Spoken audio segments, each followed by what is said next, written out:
Welcome to another episode of Tools, Talents, and Techniques. I'm your host, Dustin Sutton, and today we have a remarkable guest. He's a retired Navy SEAL, and he is the Chief Executive Officer at ComSafe AI.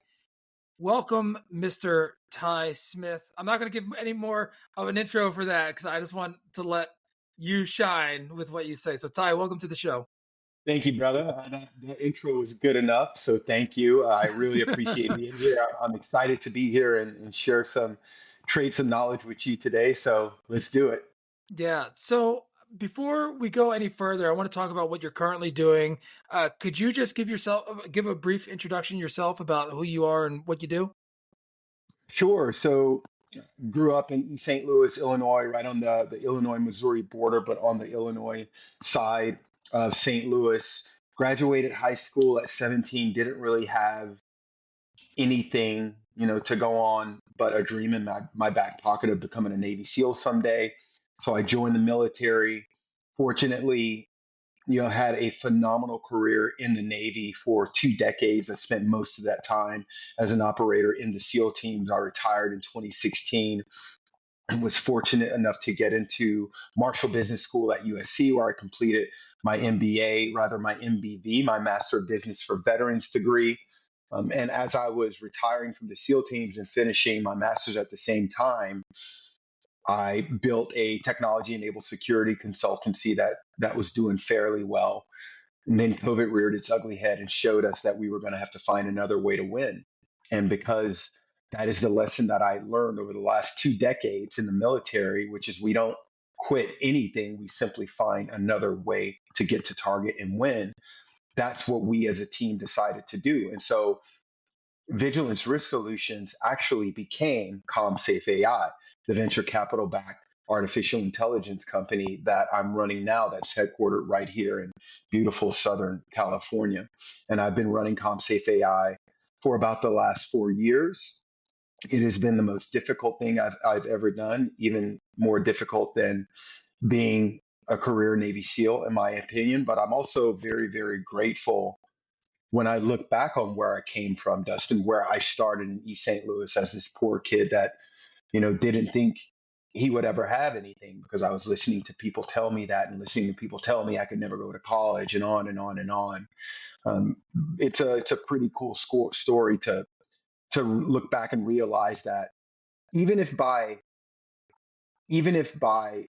just not knowing any better, I didn't listen to any of those people and I stayed on my path and it led me to where I am right now. And I'm just incredibly grateful for where I am. And it's very impressive as we go through the story. Even what you said is already impressive, but we're going to go into some details here. You mentioned that you wanted to be a Navy SEAL early on. Can you expand on that? Like, when did you first realize that what Navy SEAL was, or military in general? Like, when did this idea start to really gain traction in your mind? Yeah, that's a good question. Thanks for asking that. So, fortunately for me, I come from a family of servant leaders. My mom's a retired 27-year police officer in East St. Louis, one of the roughest cities on the planet, especially for a female police officer, but she thrived in that environment. And I think that's where I got the fire in my gut from. But also, even though I only had a few uncles, most of them served either Army, Air Force. I was the only one that went Navy, and that rubbed off on some of us in my generation that came up behind them. And one of my uncles in particular, my uncle Kelvin, who, technically isn't my blood uncle, but he's my uncle. He's been married to my aunt Septoria, my mom's sister, gosh, for almost, and this is the first time I've actually acknowledged this because we were just talking about our ages, for almost 40 years, actually a little more than 40 years. He has Wow. been married to my aunt, and they got married when he was joining the army. And so, they would come home and I would look up to him as this figure that was just larger than life, man. And just I had never met anyone like him. And he was this positive male role model that I didn't have, at least not at that level. Because again, my other uncles were great. And they've all unfortunately since moved on to a better place, other than my Uncle Kelvin, the one that I'm telling you about. But he was different. When you I say a got better out. place, better than East St. Louis. Yeah, they're in heaven now. No, And I'm sorry. I was kidding. oh, That no, no, no, no, it's better okay. place is better than East St. Louis. Ah, brother, at this point, I got to tell you, I really hope that heaven is better than East St. Louis. But going back to my Uncle Kelvin, or my Uncle Poochie is what we've always called him since I was that 4-year-old little kid looking up at him, for the very first time when my aunt brought him home. I just always knew there was something different about him, and there was something in him that I wanted to emulate. And then fortunately for me, he was drawn to me too. And he became that uncle that was always showing up at the football games, or the uncles that would come and watch me wrestle, or the uncle that took me fishing nearly every weekend. He became that person for me growing up, and I think that impacted me tremendously. And so when I was 12 years old, I was sitting on the floor in my house, leaning against the couch. My mom was sitting on the couch next to me, and so my right shoulder was leaning against her left leg. And this movie came on the television called Navy SEALs, starring Mhm. Charlie Sheen. And my mom and I watched that movie, and I was just hooked. I think I fell in love for the very first time that day, and that is a dream that I grabbed out of thin air. I put it in my back pocket, and fortunately, it was something that God told me, keep it there and don't forget about it. There's a job that I have for you at some point, and that was what did it. And so I went through the rest of school being the kid that I was, and just trying to figure out where I fit in, and what was next. And when I graduated high school, I wasn't. Honestly, I didn't feel like I was smart enough to go to college at that time. I hadn't even applied to any colleges. I hadn't even taken the ACT, SAT, at least not that I can remember. I'm pretty sure I never even took those exams when I was a senior in high school, because in my mind, college just wasn't an option for me. And so I graduated high school, went and saw Chuck, the local Navy recruiter, and he got me signed up. And that was in 1996. And I left East St. Louis and never looked back. Where did you go first from East St. Louis? Where was your first station? So, so these are very fun questions you're asking me, by the way, because it gives me a chance to kind of reminisce on what was a very special time in my life, which is my military career from beginning to end. Now that I can look back, having retired 8 years ago, I have to acknowledge, gosh, what a special time in my life that was. And I can remember like it was yesterday, the night I left for boot camp, the night I left home, the night that my family, sent me out to face the world alone and unafraid.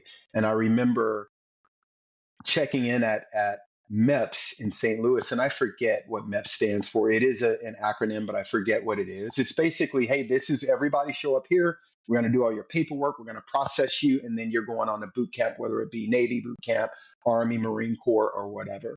And so I remember getting to MEPS and kind of being shuffled around, and everyone telling you that, like, hey, you're going to get in this line and get on this bus, and this is where you're going. And I was just kind of like trying to follow the trail. And they put me on a flight, and I always wondered, why did they just fly me 30 minutes from St. Louis to Chicago? Because I showed up to boot camp at Great Lakes, Illinois, the very next day. But I I answered the question that way for a reason, and it's because I wanted to share with everyone that that was the first night in my 45 years of living where I truly, for the first time in my entire life, um, I truly felt alone. I truly felt like real loneliness, real fear of I don't know what comes next, and my safety net is gone. Where is my mama right now? Like that was the first time in my life I ever actually experienced that as a young man.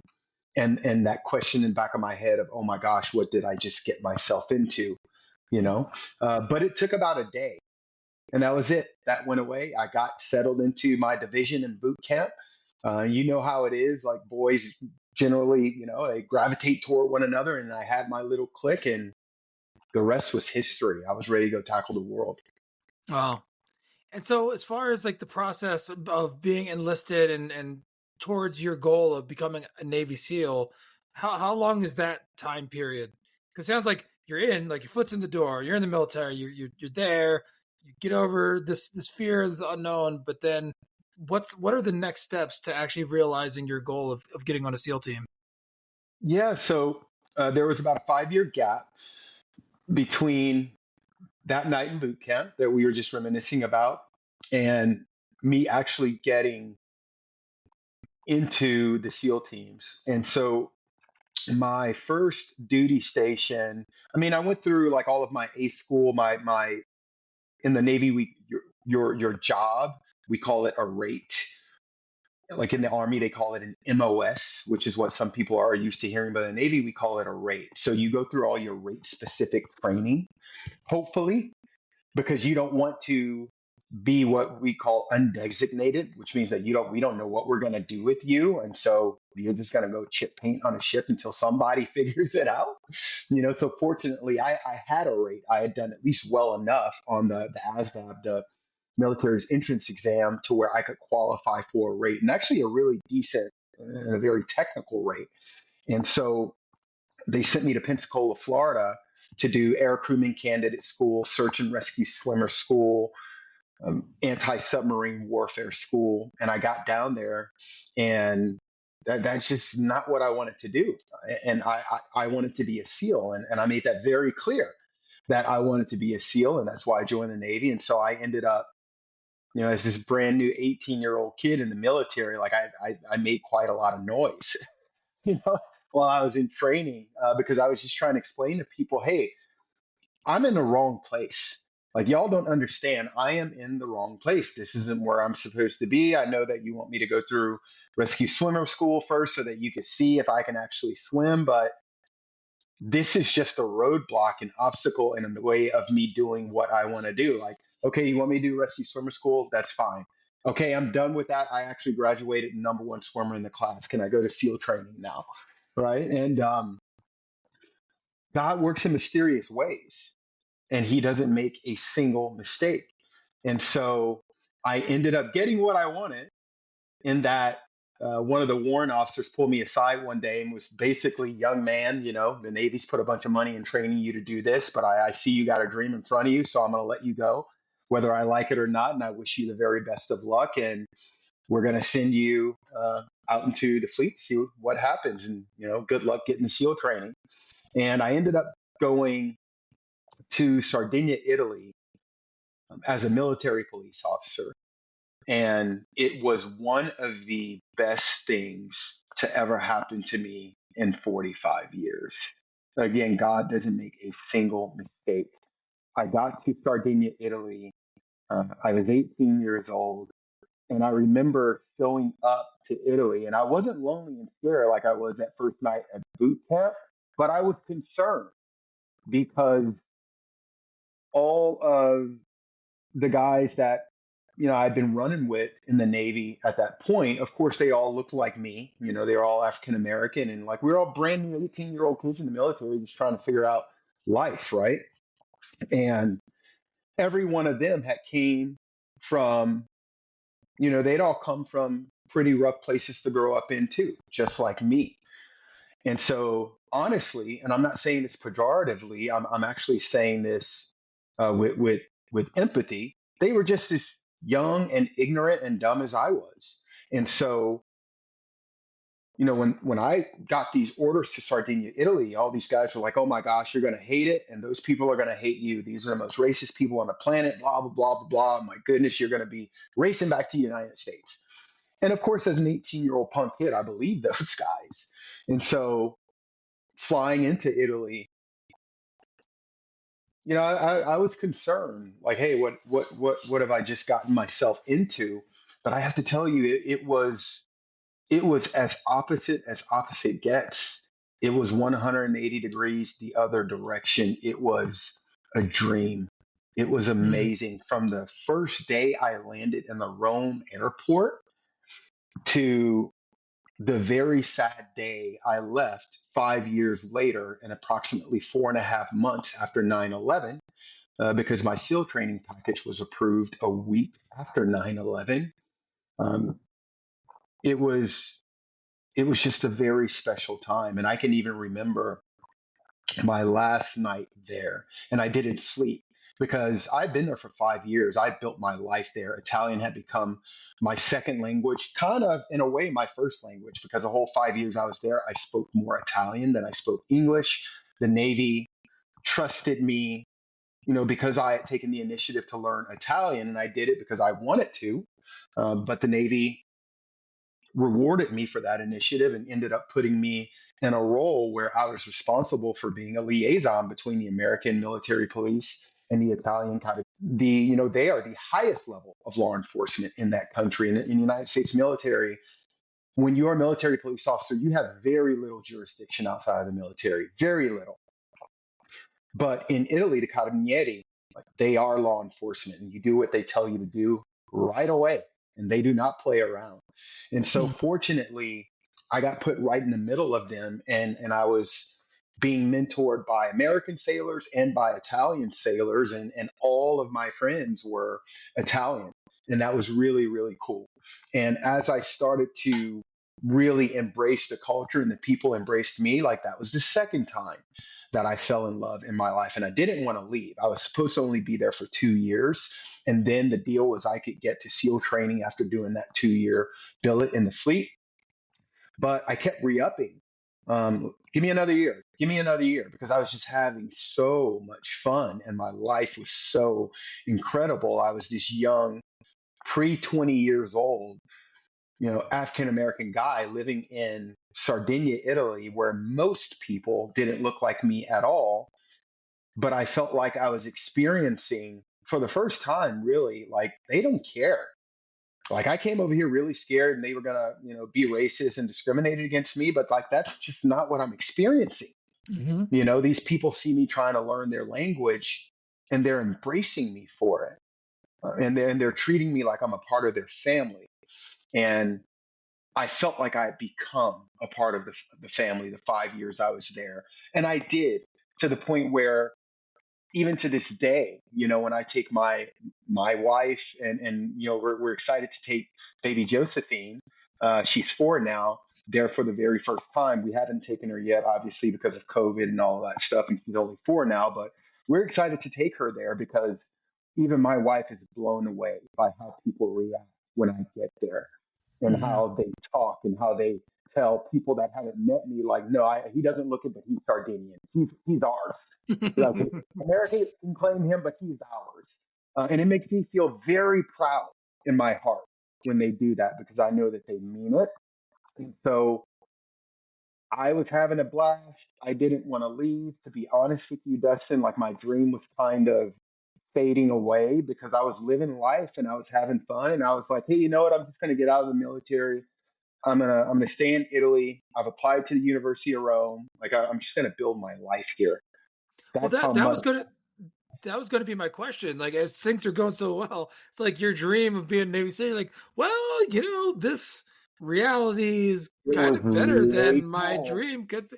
Yeah. It was really cool. But everything changed on September 11th, 2001. Yeah. Everything changed. My entire life, the entire trajectory of my life, because I had been in Sardinia for about 4.5, almost 5 years. And I had been home to East St. Louis to visit my folks, I think maybe twice, 2 or 3 times. And I got a call one day, uh, that came in through, like, the Navy's emergency line, Navy Marine Corps Relief Society. And, these people were telling me, hey, your mom's really sick. She's in the hospital. You need to go home. And I'm like, wait, what? Like, because this is before, we all had these smartphones and where you could just go on Facebook and see what's going on, or I literally just call somebody in another country right now. We didn't have that. And so for me, I was just like, oh my God, I got to get home.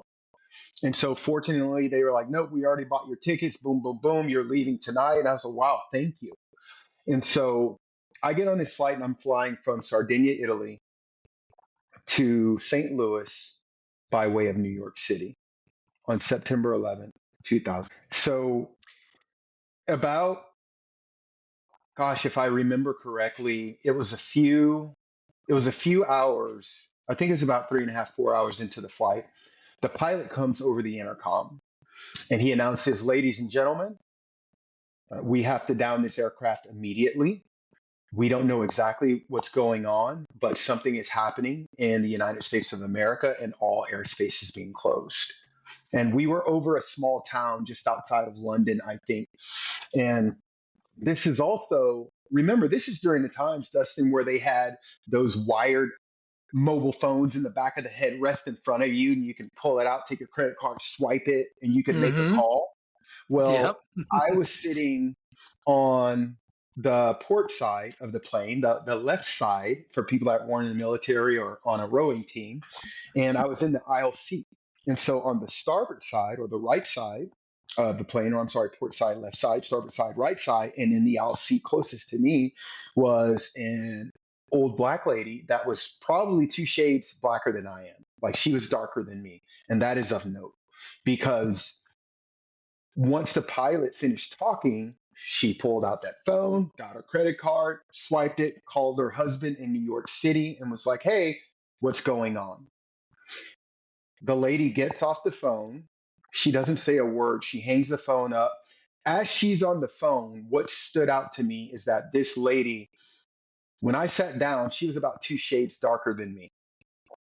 And I literally watched the blood drain from this lady's face. And by the time she hung up the phone, she was about your complexion. First Wow. time in my life I had ever seen that. And everybody, like people are peering over seats, they're kind of like looking back like, "Hey, what's going on?" And she says kind of in a low voice, and I don't know if this is because, she was just so impacted by what her spouse had just told her, or if she had the wherewithal to know, "I shouldn't yell this. People are going to panic." But she kind of looked up and without really looking at anyone, she just said, terrorists are flying airplanes in the skyscrapers into New York City right now. And not, you could hear a mouse pissing on cotton.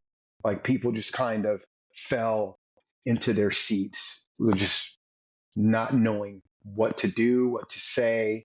Um, Nothing. And so they ended up downing the plane. I jumped on a train, got my behind down to the embassy in London, checked in, called my command, let them know I was okay. They were obviously freaking out because they didn't know which plane I was on or where exactly I Mm-hmm. was. Um, and I was stuck in London for a few weeks. By that time, my mom was okay. She was out of the hospital. They reopened airspace a few weeks later. I was able to get home.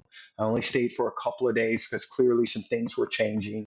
And then I got on a flight back to Sardinia. And the day I got back, my command master chief pulled me in the office and said, "Hey, are you in shape? You ready to go?" I said, "Yeah, I am, Master Chief." He goes, "Good. Your orders just came in. You are leaving at the beginning of February 2002 to go to Coronado to go to Budge training." And the rest was history. Like I said, that day changed the entire trajectory of my life. Wow. That's a remarkable story. On a plane, heading back for another reason on September 11th, getting turned around. That's wild. Um, that experience also, would you, because remember before you said like, "Oh, I'm thinking of getting out," but then that day, and then you're like, "Okay, I'm going." Did you feel like it reignited your fire for Navy SEAL? Is that what you're kind of alluding to with that? Well, it wasn't that it reignited my fire because the flame never went out. I Mm, was still training every day, all day, as though I was leaving for SEAL training tomorrow. And mm, fortunately, that's just me. I'm an athlete. That's who I am. I want to be in shape. I want to feel good. I want to test myself. I want to brutalize myself with physical training and prove that I'm worthy of standing next to the people to my left and my right. But the dream was very much so alive. And I was just fighting with my career counselor that was in Sardinia about, "Hey, like, where are my orders?" Like, "No, yeah, I'm happy here." And I'll say, "Sure, I'll stay another year, but this is where I'm trying to go, right?" But the whole time I was there, every day, they literally called me the crazy American because that's how I train. People would see me running from the ocean by myself at like 4 o'clock in the morning, sun's coming up. I will have just finished a 2 mile swim in the ocean by myself before the sun even comes up. And I'd have shoes and stuff staged on the beach. And now I'm headed out on a 10 mile run. This is all before I even go to work. And like, Mm. this is how I lived my life all day, every day. And even my friends, the Italians that were my best friends, these guys are still some of my best friends to this day. They were all athletes. And so I even fit in with a group of people that championed that way of life. And fortunately, I was introduced to, there were a pair of Italian Navy SEALs that were at their command that was like right around the corner from my naval command. And to this day, I don't know why, Dustin. Maybe it was because of one of my best friends, Nino Spinelli, who introduced me to them, because he loved me so much, but they immediately loved me and believed in me. Immediately. And there were no jokes about, oh, haha, you might not make it or blah, blah. It was just immediately, yeah, we want to hear that. You can do it. Yeah, we know some American SEALs. You're just like those guys. You can do it. And I'll never forget those dudes, ever. Mm. Ever. That is the power of leadership right Yeah. there. Leadership by example. And if the fire was beginning to lull a little bit, those dudes were like, let me fan that for you a little bit, you know? And Yeah. so the dream never died. The opportunity just became clear and present once 9/11 happened, and I snatched it the moment they offered it to me. Yeah. That's amazing. Um, you join the SEALs, you go through the training, you're obviously well prepared for, or excuse me, I'm just kind of putting that out there. Did you feel like all your training prepared you well for the Oh buds my training? gosh. Oh, yeah, I was in the best. I showed up there in the best shape of my life.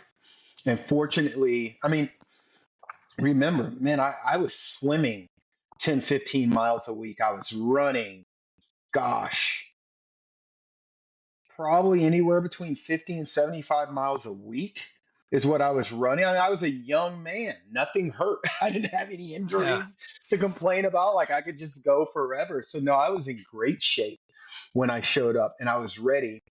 And more importantly, up here, I was ready. Yeah. I'm there without a doubt. I knew it in the bottom of my heart that I was ready. And having that kind of confidence, and that was the first time in my life I felt that kind of confidence about something I wanted. Because growing up, I football was my passion, but I sucked at it. Right? It was my passion. I had the heart of a lion. Like, who do you want me to hit, coach? Get out of my way. I don't care if he's 300 pounds. I'm going. Right? Like Yeah. that was my heart always. But I didn't have the I didn't have the natural God given athletic gifts. I didn't have the speed, the strength. I was malnourished for the most part, to be honest with you. And I didn't have the critical thinking that you learn it takes to be a world class athlete. Like it's just total package. I didn't have any of that. I was wrestling and I fell in love with wrestling because that's where I learned that. And I feel like wrestling more than anything prepared me for what I was really getting into later in life because wrestling was that one on one, mano a mano. If we lose, there is no we lose. It's I lose and it's my fault. Can't blame anyone else. And then the other side of that coin was I learned something about myself in wrestling that would later propel me through the rest of my life to include SEAL training. I learned that even though, like, yeah, sure, I don't have all of these gifts that I was mentioning that I needed, being in love with football, going to go to NFL just like the rest of my friends wanted to, but becoming a high school wrestler, I learned that there is not only a killer instinct inside of me, but I have like very uncommon will and grit in order Mm. to pursue that. And it was in wrestling that I learned that, wait a minute, I don't have to be big. I don't have to be strong. I don't have to be smarter than this person. I don't have to have these natural God given gifts. I only have to push and never quit and be willing to push through all pain and never quit. And when I discovered that, even guys that were stronger and more accomplished than me, when I discovered that I could knock them off their game by simply showing them from the opening whistle that I am about to drag you into water that is so deep, you don't even know what you got into. That's what I really discovered, and it propelled me through everything. If I'm willing to work, nothing can stop me.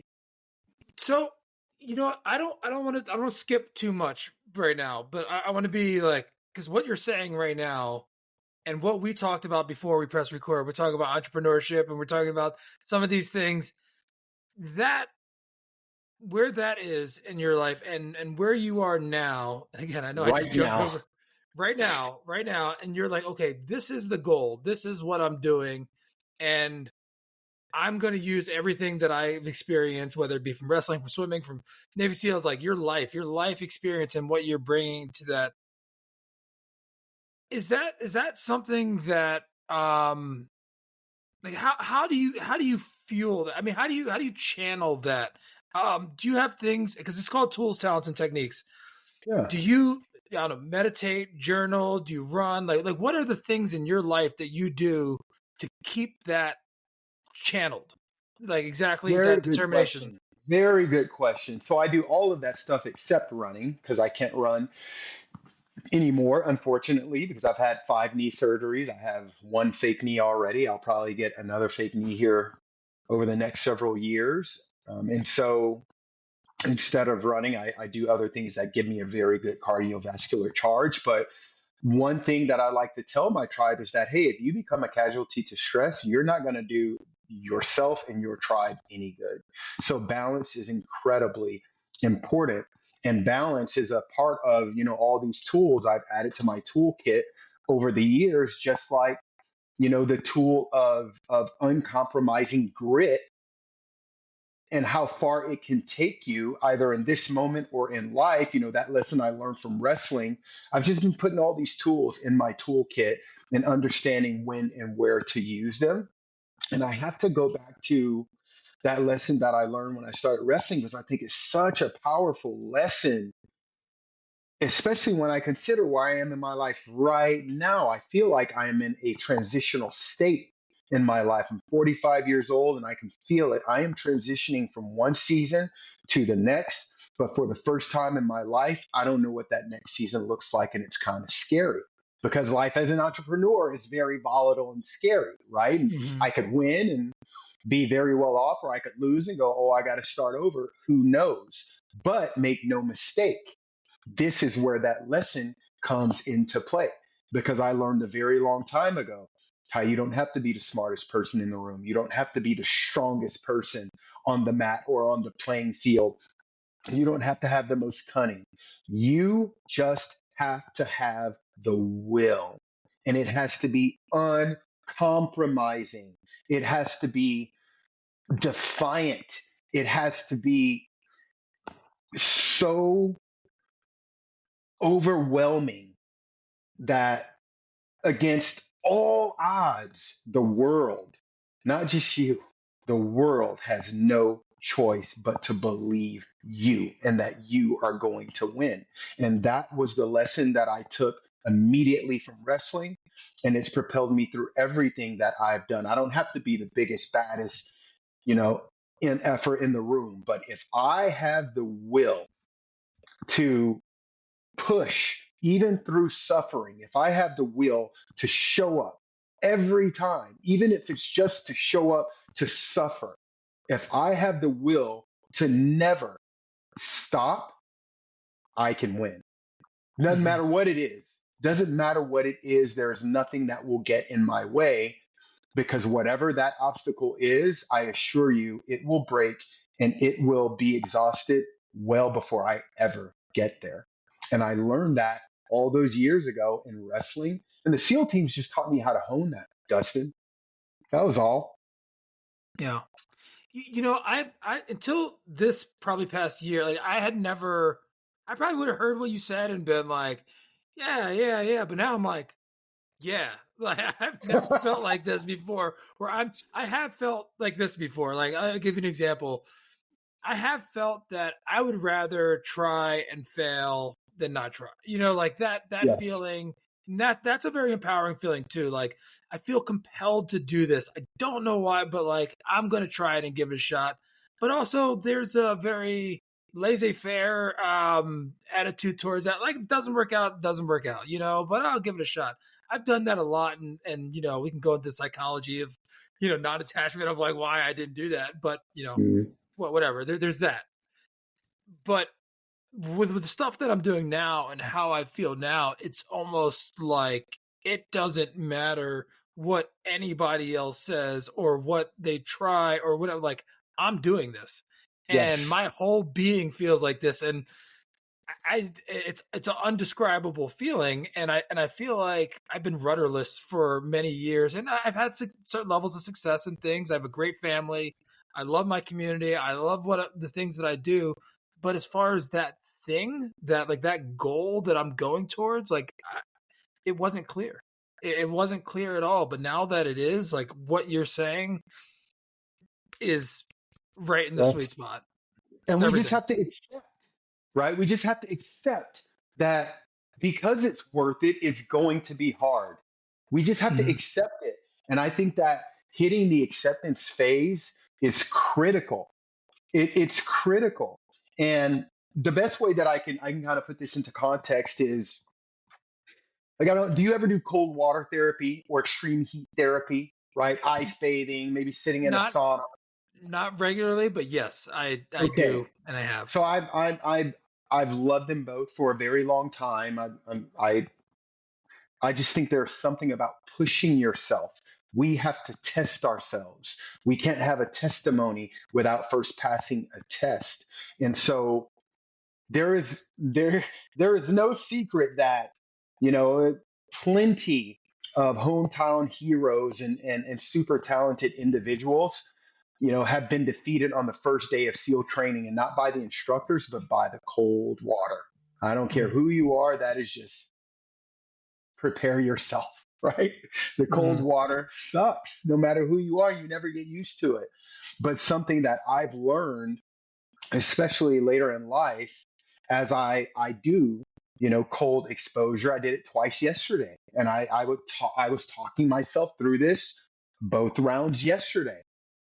Ty, do you simply accept what is? Yes, I do. Okay, well then accept the fact that you're cold and move on from it. Go think about something else for the next 3 minutes. Acknowledge that you're cold. Yes, this sucks. Accept it. Now, are you going to keep going and get the mission accomplished anyway? Yes. Well, then let it go. Stop mm. dwelling on it. You could focus on this obstacle in front of you and like, oh my gosh, the world has stood up against me and they're discriminating against me, and like I can't get this loan and this investor won't talk to me, and you can get wrapped up in that and go have a pity party and feel sorry for yourself and allow your dreams to be crushed before you really even got started. Or you can go, okay, yep, I accept that. Yes, it sucks. Ouch. Yes, that hurts. Am I going to keep going? Yes, I am Yeah. going to. Yes, no matter what. So I accept it and I move on. Right. And that's just where I am in my life right now. I said, like, I'm really uncomfortable. I don't know what's next, but I just accept that. And I'm going to relax in God's will for me and know that God has a plan for me. And I don't need to know what's next. I believe God is looking out for me, and He only wants what's best for me. So when we get there, we'll see. Well, I'll tell you what's next because we're gonna put a pause here. What's next is part two of this conversation. So we'll end this. We're gonna end this one here. We had a hard stop, but there is so much more to talk about, especially the remainder of some of your experiences with the SEAL team, but then also your entrepreneurial journey. Oh man, this is great, I Ty. can't wait. Thank Let's you. do it, brother. Yeah, let's do it. All right, thanks, Ty. You got it.